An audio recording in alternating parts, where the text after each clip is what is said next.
Hello dear students of 10th class. Now it's time to understand question answer of chapter from the diary of Anne Frank. And as I said yesterday that you have to write from question number 3 because question number 1 and 2 is not important for you, but question number 1 uh,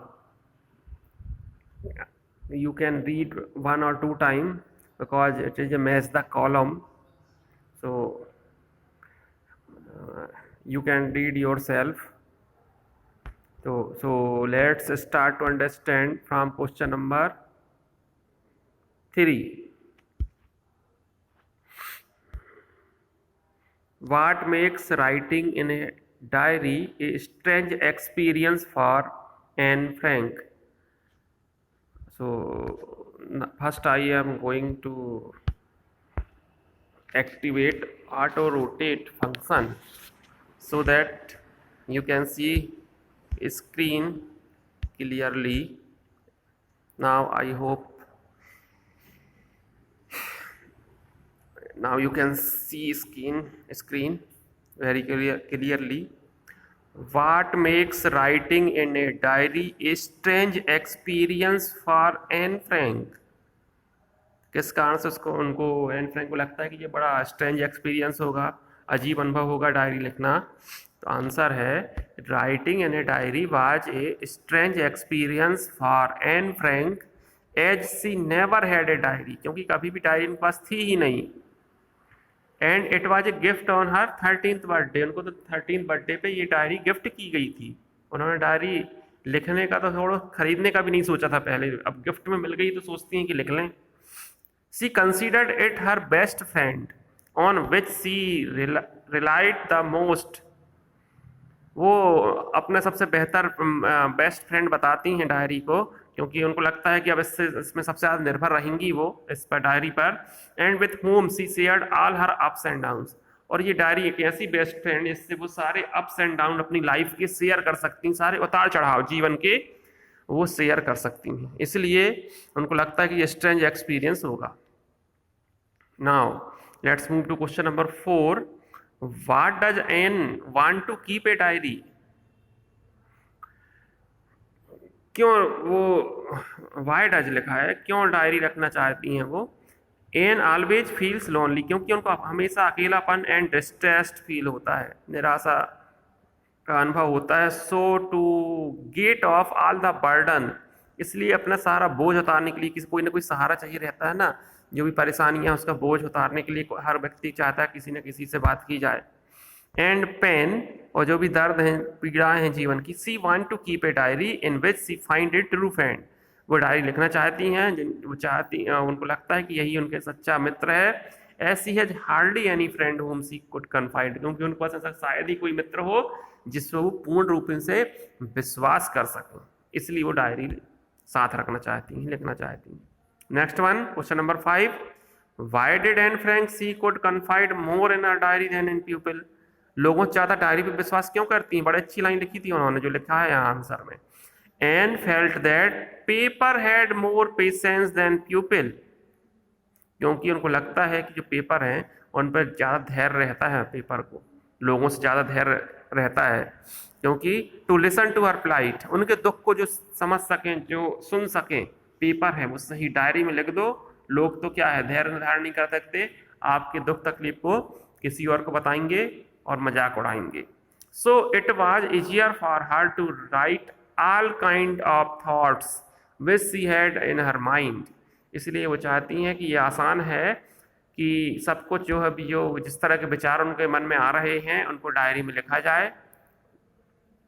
her personal diary was not meant for anyone else to read, ये उनकी personal diary होगी, इसका मतलब होगा कि ये diary किसी और व्यक्ति के पढ़ने के लिए नहीं लिखी गई है, कोई और नहीं पढ़ सकता. Question number 6. Why does Anne provide a brief sketch of her life? अपने जीवन का संक्षिप्त विवरण क्यों देती हैं वो? By providing the brief sketch of her life Anne wants to give an overview of her family, अपने परिवार के बारे में बताना चाहती हैं, रिलेटिव रिश्तेदारों के बारे में और अपनी एज के बारे में बताना चाहती हैं. This helps the reader to develop a connection with the author. इससे क्या होता है, जो भी डायरी पढ़ने वाले जो रीडर हैं, जो पाठक हैं, वो एक कनेक्शन बना सके, एक संबंध बन जाता है जो ऑथर है, लेखक से। Now question number 7, what tell you that Anne loved her grandmother. किससे पता चलता है कि अपनी दादी से बहुत प्रेम करती थी। Anne lived with her grandmother for some time. अब हमको तो मालूम स्टोरी कि उनके पेरेंट्स जो उनको छोड़ के चले गए थे, वो दोनों बहनें मार्गेट और जो एन थी वो अपनी दादी के पास रह गई थी। बाद में उनको बुलाया गया था। तो शुरू वाला उनके जीवन का काफ़ी हिस्सा बचपन का तो दादी के साथ बीता है। Anne lived her with her grand mother for some time while her parents settle down in Holland. Holland चले गए थे पेरेंट्स हैं, तो दादी के पास रह गई थी वो। She was very close to her grand mother, she write in diary. Diary में लिखती हैं, इससे समझ में आता है कि क्लोज थी काफ़ी। No one knows how often I think of her and still love her. कोई नहीं जानता कि उनके बारे में कितना सोचती हूँ और उनसे कितना प्रेम अभी भी करती हूँ, क्योंकि उनकी दादी की डेथ हो गई थी, उसके बाद उन्होंने डायरी लिखी थी। On her 13th birthday by lightning up one candle for grand mother she shows her love for her. अपने 13th बर्थडे में अपनी दादी के लिए भी एक कैंडल जलाती हैं वो। इससे समझ में आता है कि अपनी दादी से बहुत प्रेम किया करती थी वो। Question number 8, why was Mr Keesing annoyed with Anne, what did he ask her to do. जो मिस्टर कीसिंग है वो क्यों, जो उनके मैथ्स टीचर थे, वो क्यों गुस्सा थे एन से। अच्छा क्वेश्चन है। और क्या करने को कहा उन्होंने फिर एन से। Answer, Mr Keesing was annoyed with Anne because she was very talkative. Talkative means वही बातूनी, इसलिए गुस्सा थे, काफ़ी क्रोधित थे क्योंकि बहुत बातूनी थी वो। He punished her by giving her extra homework to write essay to keep her silent. उन्होंने उनको पनिशमेंट भी दिया मिस्टर कीसिंग ने कि एक्स्ट्रा होमवर्क तुमको करना पड़ेगा, एक ऐसे लिखना पड़ेगा ताकि तुम अपना मुंह बंद रख सको।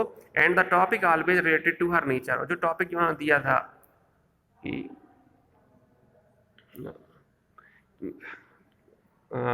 मिस चैटरबॉक्स, और भी दिए थे आगे, quack quack quack said mister chatterbox, इस तरह से बहुत सारे टॉपिक दिए थे ताकि वो टॉपिक हमेशा रिलेट करते थे जो एन का जो नेचर था उससे।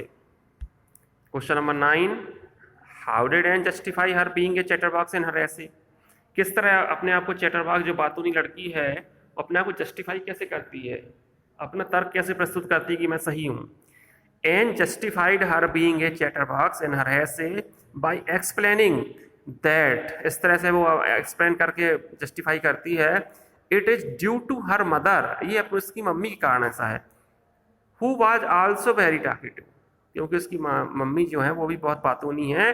And nobody could do anything about their inherit traits, और कोई कुछ नहीं कर सकता जो हमको उत्तराधिकार के रूप में जो आदतें मिली हैं, जो एक वंशानुगत जो गुण आए हैं हमारे अंदर, जो माता पिता के द्वारा प्रदान किए गए हैं, उस पर हम कुछ नहीं कर सकते, कहती हैं। Question number 10, do you think Mr Keesing was a strict teacher. क्या आपको लगता है कि वो स्ट्रिक्ट टीचर थे। No, Mr Keesing was not a bad or strict teacher because a teacher did something for the welfare of his student. जो कुछ भी करते हैं टीचर जो हैं, चाहे पनिशमेंट हो चाहे कुछ भी, हमेशा स्टूडेंट की वेलफेयर के लिए, उनकी भलाई के लिए ही करते हैं। Any teacher would be annoyed if children keep on talking in the class. कोई भी शिक्षक क्रोधित हो सकता है यदि बच्चे क्लास में बातें करेंगे तो। Secondly, if he had been strict he would not have loved it and funny argument. जो मजेदार आर्गुमेंट जो दिए थे, तर्क दिए थे एन ने, उन पे हंसते हैं मिस्टर कीसिंग, गुस्सा नहीं होते। इससे समझ में आता है कि बहुत स्ट्रिक्ट नहीं थे। And question number 11, what made Mr Keesing allow Anne to talk in class. क्या ऐसा हो गया था कि बाद में मिस्टर कीसिंग ने अलाउ कर दिया कि ठीक तुम बात करते रहा करो क्लास में। एन्स लास्ट ऐसे in the form of a poem, क्योंकि एन का जो आखिरी लेसन था, जो वो quack quack quack mister said miss chatterbox, जो टॉपिक जो दिया था उन्होंने, वो एक पोएम के रूप में लिखा गया था। Shown Mr Keesing the lighter side of a naughty child. इससे एक हल्का फुल्का जो लाइटर साइड, एक उजला पक्ष भी कह सकते हैं, और एक नटखट बच्चे का उजला पक्ष दिखाने की कोशिश की गई थी उस पोएम में। It help bridge the generation gap between the teacher and the student. इसने क्या किया, एक जनरेशन गैप बन जाता है, एक बच्चा है और एक टीचर के बीच में, उसको उस पुल ने इस पोयम रूपी इस ब्रिज ने उसको, उस खाई को पाटने का, उस खाई को ख़त्म करने का प्रयास किया। इस पोयम के माध्यम से वो खाई जो है वो ख़त्म हो गई एक टीचर एक स्टूडेंट के बीच। तो मिस्टर कीसिंग ने अलाउ कर दिया। Now we have completed our short answer type question, and as I said yesterday, in thinking about the text, you have to write question number 1, 5 and 6. So let's see question number 1. Was Anne right when she said that the world would not be interested in the musing of a 13-year-old girl?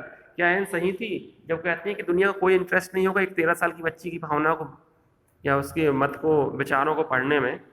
Yes, Anne was right when she said so. हाँ, Anne सही थी जब उन्होंने ये कहा, क्योंकि because most of the people don't want to give importance to a child prospective, क्योंकि ज़्यादातर जो लोग हैं, जो वैसे लोग हैं, एक 13 साल की बच्ची के विचारों को महत्व नहीं देना चाहते।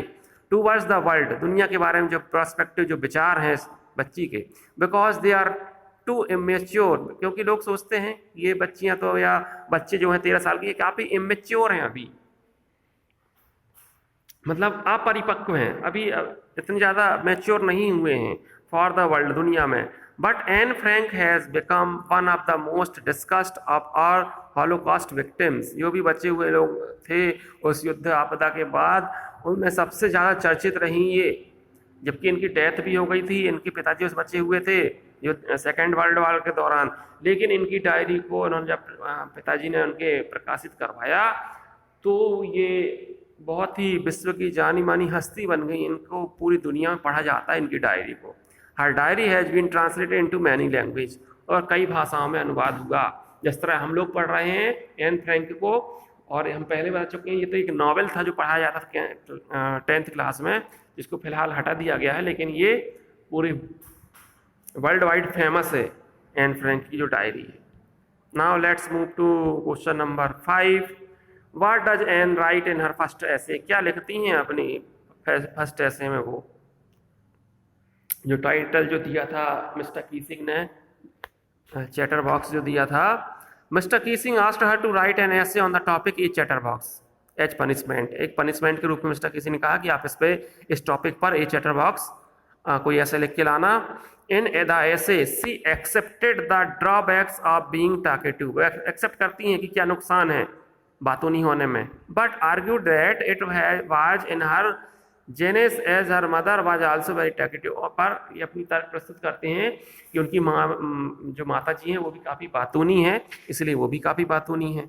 ये तो एक जो वंशानुगत जो गुण है वो आया है उनके अंदर। It was difficult to give up the habit and it was also student straight.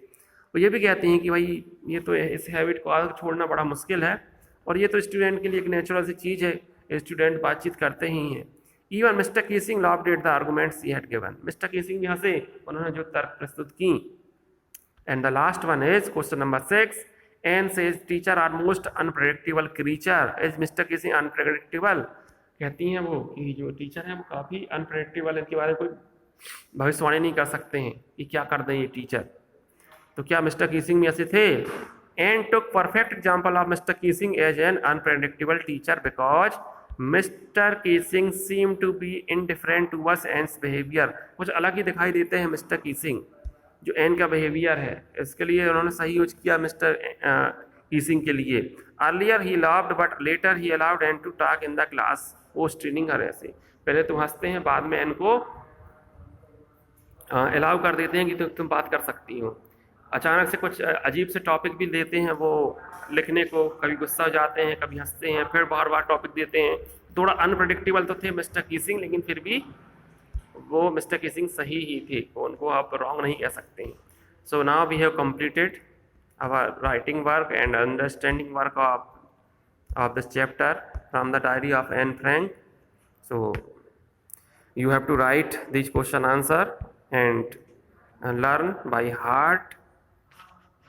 Thank you very much.